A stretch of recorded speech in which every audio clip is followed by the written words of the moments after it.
So are you saying we can shape reality with our minds? Perhaps. Or perhaps reality shapes us. It's a dance, my dear. Chapter 7. A Scientific Approach to the Phenomenon. Folks, you know what the requirements are here. Suspend your disbelief. Check it at the door. You know, belief often gets in the way of a good story. And all too many times, especially in the UFO sphere, I will say, we often get carried away by focusing on the wrong things, by denying evidence prior to even absorbing it, based on a worldview that has already been ingrained and cemented in our psyche.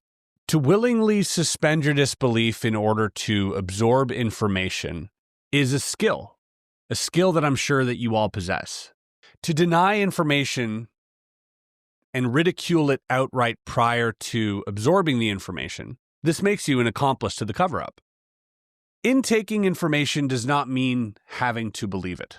Whether true, whether lies, it is still information. And if you find yourself in the face of new information that seems a little unbelievable, unable to absorb this information due to any pre-existing bias that you may have inherited through the few decades that you've been on this planet, then I highly suggest to practice suspending your disbelief. Keep your conviction low when it comes to this information. Do not believe it outright, but do take it in.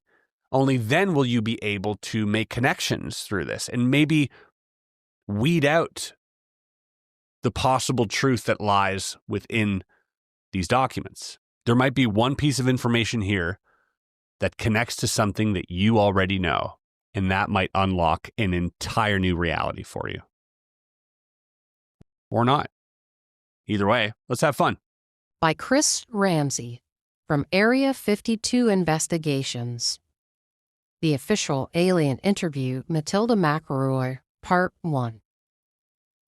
In a speech by the world-famous ufologist Dr. Jacques Vallee at the Soul Foundation in November of 2023, he said the following. It's wonderful to see that science can come to grips with problems like this. You just have to wait 65 years, which is... In the introduction to his presentation, Dr. Vallee shows a photo of former President Bill Clinton whispering to his science advisor during the 90s, Professor Jack Gibbons. Jacques tells the audience that Professor Gibbons is a physicist and an atomist, which specializes in the structure of the sun, as well as energy conservation. He goes on to say that he himself heard Gibbons speak in 1994 at the annual meeting for the American Association for the Advancement of Science. There, Dr. Gibbons gave a keynote address and took questions afterwards. Of course, someone from the audience asked him, how do you advise the President of the United States when Mr. Rockefeller wants him to reveal once and for all the reality of unexplained objects in the planet's neighborhood? There were a few laughs in the audience, followed by deep and silent expectation. Dr. Gibbons picked up the mic and said he could not answer in place of the White House, but he could tell a short story that would summarize his personal situation. And I'll mention that because it's now our personal situation here. It's about an older man who is tired and goes home one evening. In the grass along the way, he detects an unusual light. As he gets closer, he discovers a frog with the odd detail that it wears a little lighted golden crown. So he's intrigued by that discovery, and he picks up the frog. And he's about to put it in his pocket when it starts talking to him. The frog, this was at AAAS in San Francisco in front of all the scientists in the Bay Area, okay? So the frog explains that in reality, she is a young, very wealthy princess, changed into a frog by a mean magician, and all he has to do is to kiss her. She will become human again. They will live together in happiness, and they will have many wonderful children. The old man ponders the situation seriously for a while, and then he puts her in his pocket, saying, at my age, I'd rather have a talking frog.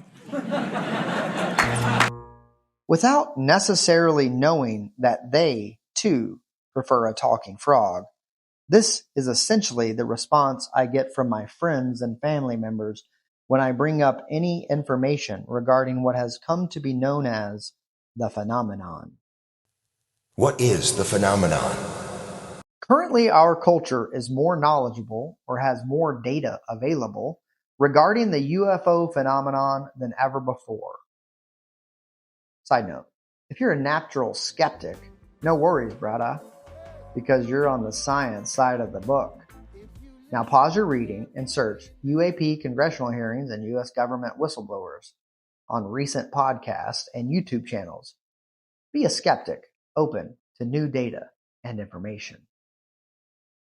Of course, I realize that interest in this topic and the new data surrounding this subject do not necessarily make flying saucers and extraterrestrials real in the way we have been conditioned to understand this phenomenon through the Hollywood filter. It also does not mean that we will see definitive proof of the terrestrial or extraterrestrial phenomenon in our personal spheres. What I think it does mean, though, is that we as a cultural community are more willing to listen to one another even if the experience being communicated is absurd.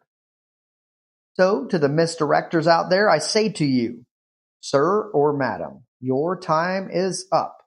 Your job is no longer required, nor is it welcome. I think we are also becoming more comfortable with holding both the observable and measurable alongside the absurd in open hands. And many of us continue to be increasingly more comfortable in a reality we do not fully understand. In 2017, the New York Times wrote a fascinating news story about UFOs and the likely involvement of the United States government as well as defense companies in the U.S. The article was titled Glowing Auras and Black Money, the Pentagon's Mysterious UFO Program. Since the article's publication, many ex-military dudes and government personnel have spoken publicly as experiencers or witnesses to the phenomenon and participants or players in the hidden aspects of the phenomenon. But the common people of the United States and the world have yet to be shown any definitive objective proof that there is indeed craft or a piece of craft built by another intelligent species that is hiding on in our planet and or visiting our world. At this point in the chapter, a reader is likely to have one of the following reactions. Number 1. Hell yeah, aliens, get some. This group is entirely cool with the idea that there could be non-human intelligence in our world using technology we do not yet comprehend. Number 2. You mean little green men on flying saucers? You've been watching too many movies or hanging out with flat earthers. This group has a belief structure about how the world works, and until they themselves experience the beaming up process, then this is not an idea worth entertaining, regardless of the level of character or the professionalism of the witness sounding the aliens are coming, or the aliens are here alarm bells. Number 3. It may or may not be real, but if it is real, whatever it may be, our government is covering it up, and we need to get these whistleblowers before Congress to disclose the truth about the phenomenon now. This group is where I fell not too long ago. Anytime there was another congressional hearing about UFOs or when a whistleblower popped on the YouTube, I was stoked. I even told my wife that according to these YouTube sources, we will have definitive proof by the end of January 2025. Well, and when I say we, I'm not including my wife. I'm referring to me and the rest of Group 3. My wife is Group 4. We are now in the middle of July 2025 with no definitive proof. More crumbs, but no cookie. Number 4. Don't care. These folks keep talking frogs in their pockets. Lauren is in this group. These guys are watching whatever the current program, yep, you guessed it, still on that Love After Lockup, of the day is, without any care for or against this silly stuff. Now, if a UFO lands on the White House lawn, Lauren will be as shocked as the next person, but it's not going to destroy the way she sees the world. Regardless of how you concern yourself with the idea of the phenomenon, the UFOs, aliens, and the like, science will approach it in the same way it approaches anything detectable in our universe. Observe, measure, test. Or, at least, that's what science is supposed to do. Science looks at phenomena in the world, phenomena that we don't understand, and it gets excited. Science is in a perpetual state of curiosity. When science looks at phenomena it does not yet understand, science does not say, "Oh, ho, ho, you mean little green men or flying saucers? You've been watching too many movies or hanging out at flat earther conventions." This type of response is usually reserved for the fundamentalist religious people who base what they know on the words of their cultural belief doctrines and or those who hold positions of authority within their specific belief culture. Unfortunately, this is how many scientific communities are currently responding to the variety of claims from people who report experiencing the phenomenon. The most parsimonious explanation for UFOs is simply that they are advanced aircraft built and operated by the United States government or U.S. companies somehow or another tied to the U.S. government, and or that people who see things in the sky or meet entities not from our world are the kind of folks who see things in the sky or meet entities that might not be here, if you catch my drift.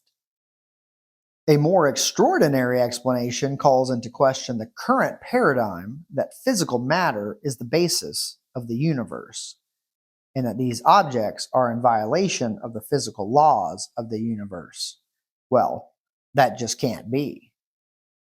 Dear reader or listener, please understand that I know science is not just one thing, and that I am overly simplifying how a scientist or person of the coat might respond. I will allow those with more technical training to appropriately hash this out. What I am trying to bring to the surface is that as long as humankind has been claiming to be right about nature as they see fit, they have fought against the shifting of paradigms. These shifts eventually happen, but they are never smooth, and frequently they lead to literal or figurative bloodshed. The very mention of non-human intelligence or their flying around in advanced technological aerial crafts calls into question many of the assumptions science holds as true. These claims do not seem to align with the laws we have held to be true concerning our perceivable universe.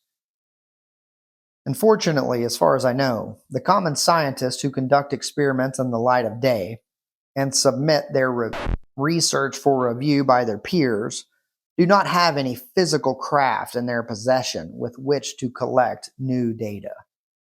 And when people claim to experience weird shit, jumping to the hypothesis of extraterrestrials or non-human intelligence being real is the least parsimonious thing we could do.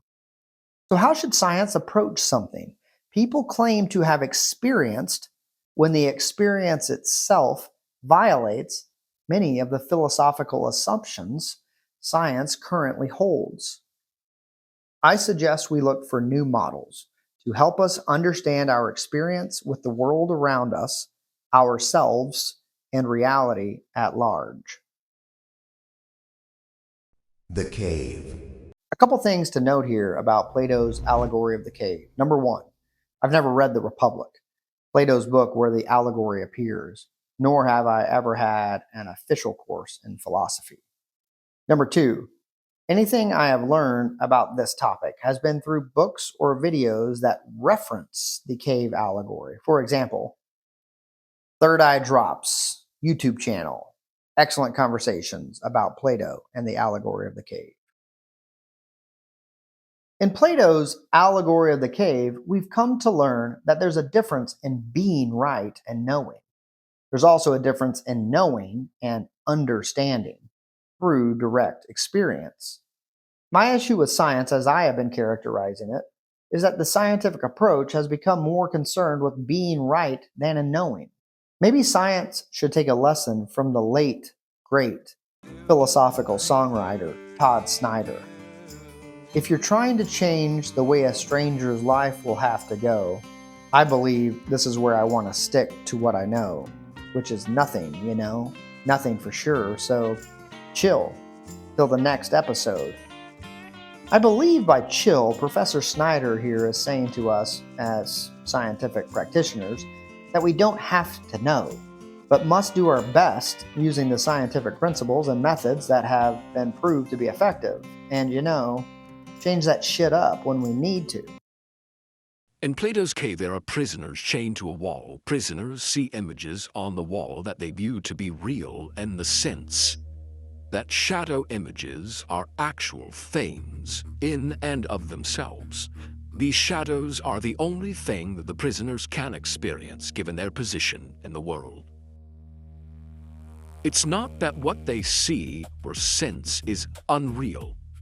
It's just not real in the way they believe it to be real. So they come up with different ways to label, compare, and categorize the shadow images or the world as they perceive it. This inevitably leads to a social structure that is dependent not only on the strongness or meanness of the prisoners, but on the one who is the smartest, with regard to knowledge the shadows. Now, these shadows that the prisoners see on the cave wall are produced by a variety of objects placed in front of a fire, or behind the backs of the prisoners, by people unknown to the prisoners. These puppeteers hold up objects, statues of their choosing in front of a fire. They are controlling the reality as the prisoners come to perceive it. If we think the idea of puppeteers holding stuff in front of a fire to control the thinking of prisoners has nothing to do with our world, then we are caught up in the literalness of the allegory. Instead of fires, puppeteers, shadows, and prisoners, imagine electricity, advertisers, politicians, teachers, parents, etc., our cell phones, iPads, and us and our children. Now back to the allegory at hand. One prisoner is freed from his shackles and escapes the cave. When the prisoner gets out, he is immediately blinded by the light. Cut loose like a deuce, another runner in the night. Another boss, philosopher, songwriter, speaking from the light. When the free prisoner's sight adjusts, objects that were once blurry come clearly into view, and for the first time in his life, he comes into direct contact with the world, no longer seeing the world as shadows. Now, even the sun, the true source of light in the world, is experienced directly by the free prisoner. The prisoner returns to the cave, hoping to share his experience with the other prisoners. However, his vision having adjusted to the bright sunlight, makes seeing inside the dark cave nearly impossible. Imagine walking into a room full of random stuff like my toddler's room. You get halfway across the room, the light shuts off. Your next step is tripping over furniture and toys, falling all over yourself. The best illustration of this actually occurs midway through the movie National Lampoon's Christmas Vacation. It's when Clark finally gets his millions of house lights to turn on. His next-door neighbors, who are sipping champagne in their robes in bed, are immediately blinded by the lights from his house. They feel around. Well, they arose with a clatter to see what the matter was. Then Clark's lights are shut off in the same sudden manner with which they were turned on, and the neighbors trip and stumble into each other, knocking over furniture, breaking their glasses, and eventually falling down a flight of stairs. The other prisoners observe this behavior and think the freedman has gone mad. A few of them think he's just an idiot that should be pitied. Regardless, when he attempts to bring news of this new world to his peers, they attack him.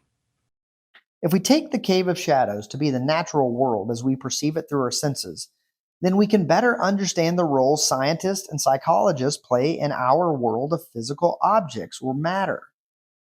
Our physical science is concerned with the essence of the shadows, what they're made of, how they come into and out of existence, how they affect the behavior of the prisoners, and so on. We call this external world the scene. Our psychologists and social scientists are interested in the prisoners themselves. We can refer to what we typically call the internal world, the seer. Social scientists are fascinated with how the prisoners relate to shadows and to one another, and how the shadows make the prisoners feel, etc. But who is concerned with seeing? This is a concept that is not very well understood in a Western scientific religious culture. And I think this misunderstanding about seeing leads scientists and psychologists to talk past one another. The cave allegory falls apart, in my opinion, when we look at the concept of seeing. So let's look at this idea through a few other metaphors, namely that of a play, a dream, and what is becoming more popular these days, life as a simulation. Mama always told me not to look into the sights of the sun. Whoa, but Mama, that's where the fun is. Oh yeah, I was blinded, I was blinded, I was blinded, I was blinded, I was blinded, I was blinded, I was blinded, I was blinded. Blinded by the Light by Bruce Springsteen. The play.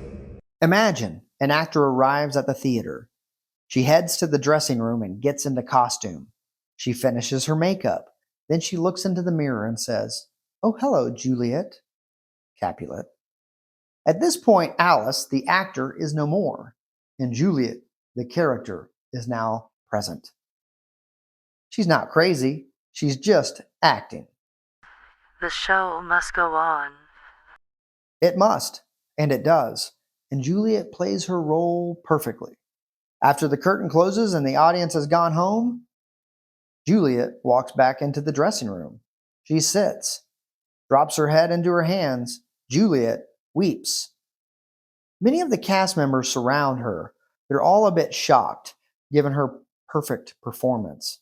Alice, you were terrific. Why are you crying? Alice, Juliet responds, shocked out of her sadness. I'm so sad. Wherefore? I mean, why the fuck does Romeo have to be a Montague? Juliet laments in her spontaneous, new, and contemporary way of expressing her frustration. Okay, for the sake of brevity, let's step away from the story of Alice being confused and seemingly locked in her role as Juliet and turn to a famous Zen story of a similar tale where a woman lost her head. It's called the Parable of Enyadatta. It can be found in Philip Kapleau's The Three Pillars of Zen. Enyadatta was a beautiful woman who frequently gazed at herself in the mirror. One day, as she sat in front of her mirror, there was no head in the reflection. Enyadatta frantically ran through the neighborhood, demanding that her lost head be returned. Her neighbors, assuming she had gone crazy, slammed their doors on her, exclaiming, "Your head is on your shoulders." A frantic search for her seemingly missing head lasted all hours of the day and even through the night. Somewhat annoyed and fearing she might bring harm to herself, Enyadatta's neighbors tied her to the pole of the neighborhood street light. Her friends continued describing her head to Enyadatta, and eventually she became somewhat convinced, thinking that it was possible she might have deluded herself into thinking her head was missing. In that moment, while she was working through how she might come to know for sure the location of her head, one of her neighbors gave her a solid knock at the back of her head with a wooden spoon. "There," she said, "that's your head." Enyadatta, overwhelmed with joy. "Oh, I've got it. I have a head." In the story of Enyadatta, it was a direct experience that brought her back into what was always true, that her head was never missing. For the actor Alice, who has metaphorically lost her head, a knock on the head might not be as effective of a treatment as it was for Enyadatta. You see, Juliet, Alice, has her physical head, and hitting it with a wooden spoon would not help. Let's continue further down the hole of metaphors and see if we can't find a way to help Alice remember she is Alice, just too caught up playing the character of Juliet. The dream. 2 nights ago, I had a dream. Not a world-changing dream like MLK, just a regular dream. In this dream, I was driving through the countryside, looking for my friend's new home. After driving for what felt like hours, and I mean felt, because it was not hours in real time, it was dream time hours, I became frustrated that his house was nowhere to be found. I decided to turn around. Looking down the country road, I saw a home in the distance. When I arrived, I pulled just off the road onto the edge of the property. I intended to turn around and head back in the other direction. I turned in, put my car in reverse, but just before I could back my car out to complete the turnaround, another vehicle raced in behind me. Immediately, some dude hopped out. It was my friend. "You found it. Nice job. And you even beat us here." He yelled at me as I rolled down my window. "Wow. What are the chances?" I began to think about the concept of synchronicity. I could not believe how the coincidence of my pulling into a random home in the country after hours of driving benefited me so perfectly. I mean, I could have stopped many times to turn around at different houses, or I could have arrived at this property at a different point in time and missed my friend entirely. The timing and location of our meeting were more than serendipitous. The world must have pulled this shit together just for me. Then I woke up. The dream was over. My early morning thinking was still on this idea of synchronicity. However, now I had an entirely new perspective. My shift in perspective happened in one moment. Then I laughed aloud. The idea of synchronicity occurring in our world is one of the great mysteries, but from the perspective of the dreamer, it makes total sense. Everything and every person in my dream came from my mind. I was the dreamer.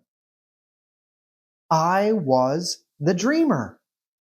The sage, Ramana Maharshi, said, "The difference between our state of dreaming and our wakefulness, or our day-to-day life, is that the former is shorter." The dream seems shorter because we wake up from it.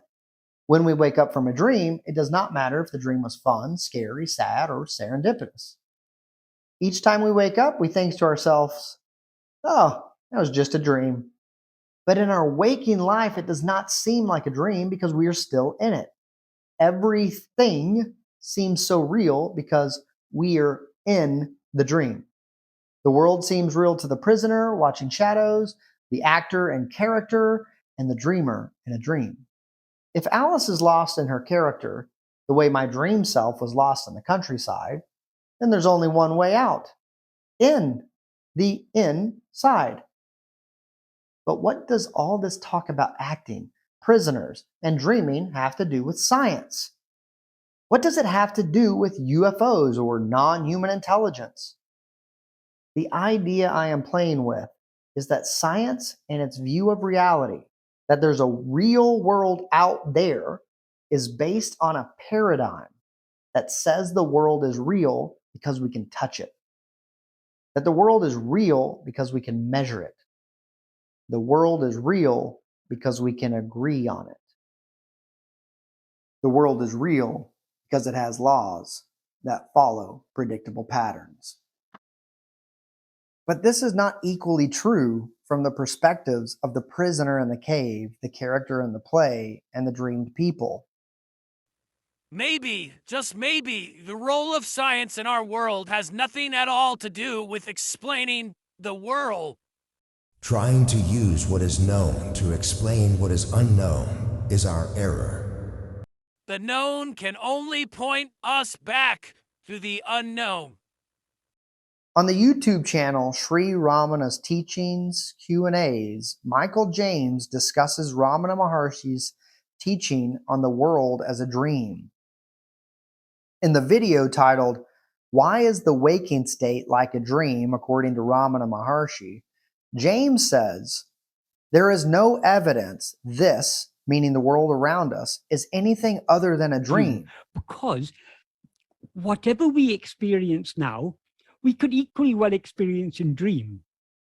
People say, no, but we have science. Science tells us that the world is this earth is so many billions of years old, the universe since the Big Bang, so many billions of years have passed. There are precise measurements and there's so much corroborating evidence, so on and so forth. And there's the history books that tell us what happened before we were born. So obviously this world exists independent of our perception of it.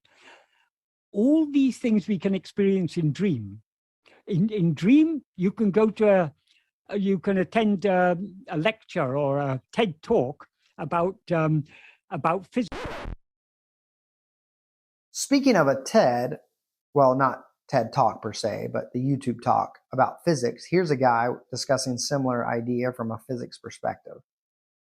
This is from the Double-Slit delayed choice experiment with Edward R. Close on the YouTube channel New Thinking Aloud with Jeffrey Mishlove. We need to revisit and rethink about the term objectivity, because we need to become objective about, there needs to be a conscious inner objectivity as well as an outer objectivity. And that's what a shift to a consciousness-based science does. It expands science so that it is more comprehensive and can include conscious phenomena or even spiritual phenomena that are off limits to contemporary science. Oh my goodness. A physicist just used the words science and spiritual in the same sentence? We must be getting close to the other side of the book. Later in the discussion, Dr. Close responded to a question about shifting the paradigm from a material-first universe to a consciousness-first universe, saying, in the final analysis, if you broaden your scope of thinking, the part that is matter, energy, space, and time is a very small part of the reality that we experience. And scientists like Niels Bohr have said, the business of science, and he was talking in the framework of science of his time, is not to explain the nature of reality, but is to explain what we can say about what we experience. If we don't experience it, we really can't say anything about it, like Wittgenstein's famous statement, that about which we cannot speak, we must remain silent. Towards the end of the conversation, Close says the following: anything we can experience, we should be able to address scientifically. The simulation. The idea of the world we experience through our senses being like that of a cave, a character in a play, or a dream are not new models of thinking about the world. They might be new to science, but not to religion. A few years ago, while I was watching a contemporary religious philosopher describe the world as a dream or a play, my mind began to wonder. I began to think of the world as a virtual reality world that we are experiencing through a headset. What I did not understand was why this guy was not using the analogy of a simulation. I mean, I get the sages that predated our current age of technology would not have the reference at their disposal, but the modern guy should be eating up this virtual world analogy. Well, turns out they do. They are. Sometime between my having this thought and today, while I write about this world as a virtual reality, I've come across many philosophers who are referring to the idea of an information-based universe. Tom Campbell, the author, speaker, physicist, takes this view of the world. In his trilogy of books titled My Big Toe, or Theory of Everything, Tom explains in great detail how this is the way the world works. In a very recent episode of Michael Phillips' YouTube show, Third Eye Drops, he interviews Dr. Alex Gomez-Marin. Dr. Alex is a neuroscientist and physicist who, at the very least, is open to new models of understanding the universe. Talking with Michael, Dr. Alex says the following about consciousness. The brain doesn't explain consciousness. You asked me before about materialism. They think the brain produces consciousness. But maybe the question should be whether it produces it or it permits it. And if it permits it, all these edges of consciousness we've been talking about are quite probable. If it produces consciousness, all these edges are impossible, and why study them? You're wasting your time and your reputation. So there's a conceptual flip there. If you change one P for another, all of a sudden, the impossible becomes quite probable. The idea of the world as a simulation is as simple as The Matrix, the movie. The world is no different than putting on a virtual reality headset, and our brain is that headset. We can only perceive of the world through our senses. But that does not mean there are no aspects of reality that we cannot perceive as a result of the limitations of our headset, our senses. I don't want to say too much about this possible model of reality because in the next couple of years, you and everyone you know will likely become very familiar with this model.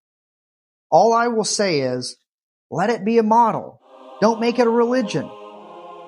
Page 38, but I'm cherry picking certain sentences to make a little concise thing out of it. The aim of the practice of Buddhism is to make us discover true reality. It immediately awakens a pressing need to know what it's like. Now, the true character of reality has but one characteristic, an absence of character. It is neither this nor that. All existence in the universe, all phenomena without exception, are the true nature of reality. And then we're going to go skip a few ahead, and we get to the sentence. We must then comprehend true reality. Still, it is not an easy task, since the human condition is opposed to it. Here, all is illusion. In everything in the world, nothing exists besides illusion. Everything without exception is illusion. This is why it's so difficult for us to understand. To discover the true nature of reality is to embrace the panorama of the universe in a single glance. When we have vision like this, we have comprehended the teaching of the Buddha. It is not necessary to use a telescope or bend over a microscope to contemplate the spectacle of the universe. There's no need to take so much trouble. It's sufficient to refuse to perceive as true all the illusion that blinds us. We must say to ourselves, my ideas are false. This one, that one, all is false. I reject them. If we chase them all away, nothing exists in us any longer. In short, one has a total and immediate vision of the real. Thus, it best serves our purpose to look over our glasses, or, better yet, to take them off. This quote is taken from Hardcore Zen YouTube channel by Brad Warner. The specific episode is Zen and Science, addressing the phenomenon scientifically.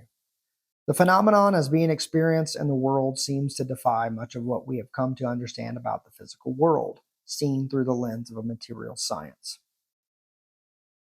Now, we could take this view that the objective world is just shadows, free ourselves from the shackles, and go blind ourselves by the light.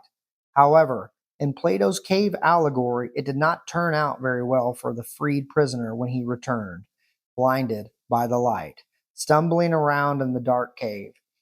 Some of the shackled prisoners, playing the role of "there's only one physical universe that is fundamental to our world" scientists, were angered by the freed prisoner's claims.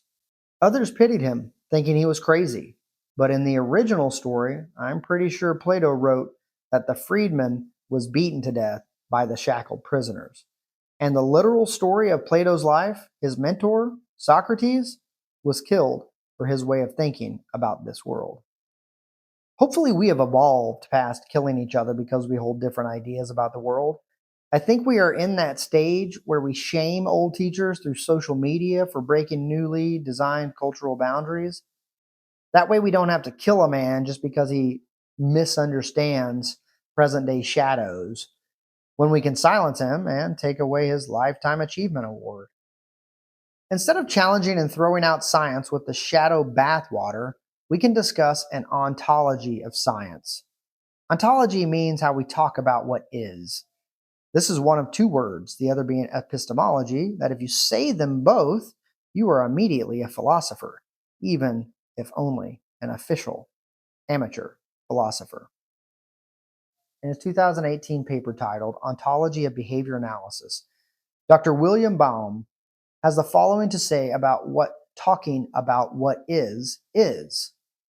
Ontology is the branch of philosophy that is concerned with being and existence. It specifies the things that exist to know about and goes hand in hand with epistemology.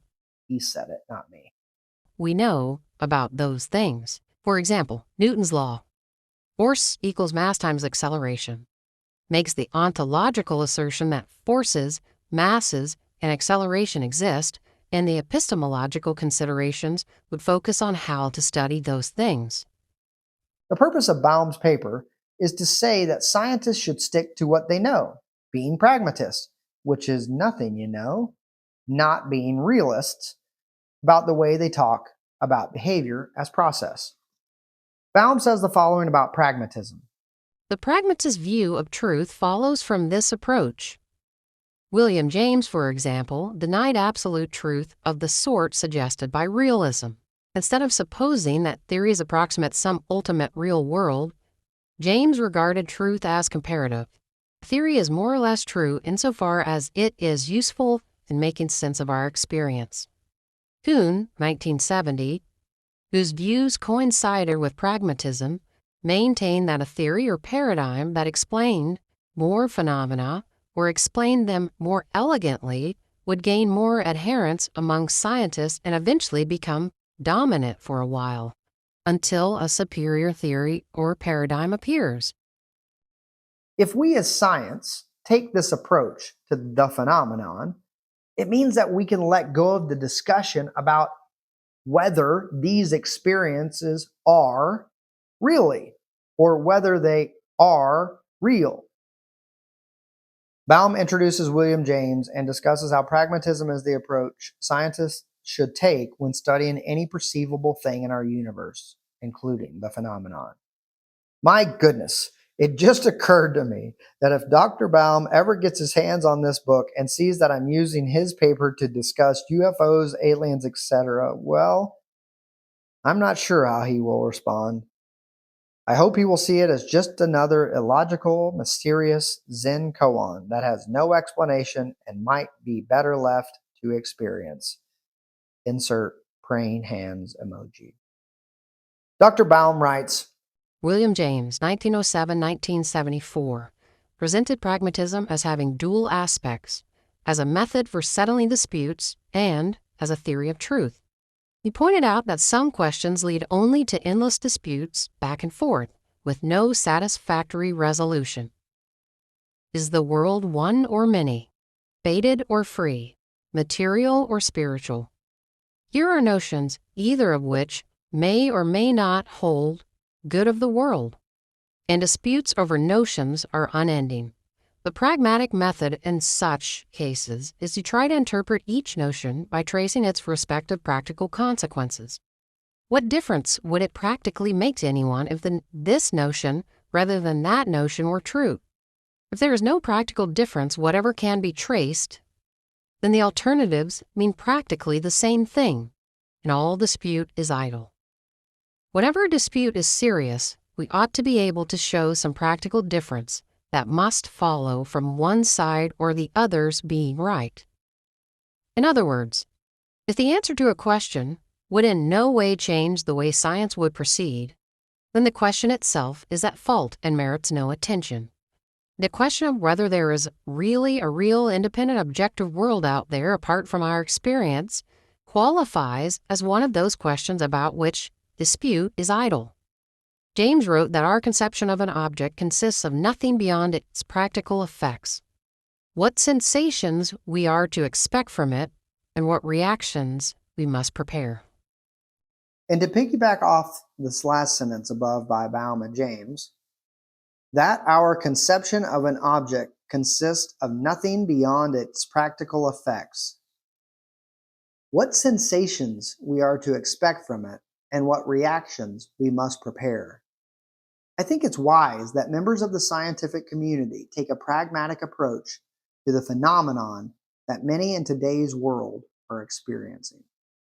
To quote something I wrote earlier in this chapter, in peer-reviewed research papers, it's not uncommon for scientists to quote themselves from previous papers they've written. Now, I'm not saying I'm a scientist, and I'm definitely not saying this is a peer-reviewed paper. I'm just saying. Regardless of how you concern yourself with the idea of the phenomenon, the UFOs, aliens, and the like, science will approach it in the same way it approaches anything detectable in our universe. Observe, measure, test. Or at least that's what science is supposed to do. Science looks at phenomena in the world, phenomena that we don't understand, and it gets excited. All I'm asking of the scientific community is to get excited about something we do not yet understand. Arguing over its realness is a cop-out, and that's a philosophical move, not a scientific one. Be skeptical, but be open. Remember, it don't cost a dime to keep an open mind. To end this chapter about a scientific approach to the phenomenon, I'll let one of my favorite ufologists discuss the way the late Harvard psychiatrist Dr. John Mack approached one of the most famous encounters with the phenomenon. According to Wikipedia, the Ariel school UFO incident took place on September 16, 1994. The website says 62 students between the ages of 6 and 12 years old said that they saw one or more silver craft descend from the sky and land on a field near their school outside Rua, Zimbabwe. The following quote comes from an episode of the YouTube channel The Dreamland Motel titled Relaxing Ufology for Sleep, Ariel School UFO Incident. The children we talked with clearly were talking about a phenomenon that occurred in physical reality. It left virtually no question in our minds. They weren't looking for attention. They weren't even sure they wanted to talk about it. But when they did, they all said the same thing. Maybe not the fine details, but in tone. It happened, it was real, and it had changed something in them. Mack returned to Harvard with his findings. He wrote about Ariel. He spoke about it. But even before the case, he was already facing criticism from his peers. Harvard Medical School launched an investigation, not because he falsified anything, But because he'd taken the claims of abductees seriously, he'd refused to label them as delusions or the manifestations of the mentally ill. He was eventually cleared, but the stigma remained. In 1995, after a year-long internal review, the Dean reaffirmed Mac's right to continue his research, stating he remained a member in good standing. But another comment, widely remembered, summed it up best. The most fundamental right any academic has is the right to be wrong. It wasn't part of the official statement, but it captured the moment perfectly. Mac had wandered off the map of acceptable inquiry, and once you do that, you don't always get welcomed back. But he didn't care about professional safety. He cared about the truth, especially the kinds of truth that don't fit neatly into peer-reviewed journals. To him, the Ariel case wasn't just credible, it was profound. A mass contact event witnessed by children, carrying a warning about the planet, delivered in silence, through feeling, across some invisible threshold of understanding. He called it one of the most important events of its kind, because it didn't just ask us to believe in UFOs, it asked us to rethink what it means to be visited, and who we are when someone comes to warn us. If life is anything, it's embarrassing. A rusty nail through a careless shoe. You can't help but sit around and wonder sometimes why there's never anything the nail can do. Or think about how unfair it is that the shoe's always going where it's got to, too. If you ain't the dumb kid out running around, you kinda gotta do what you're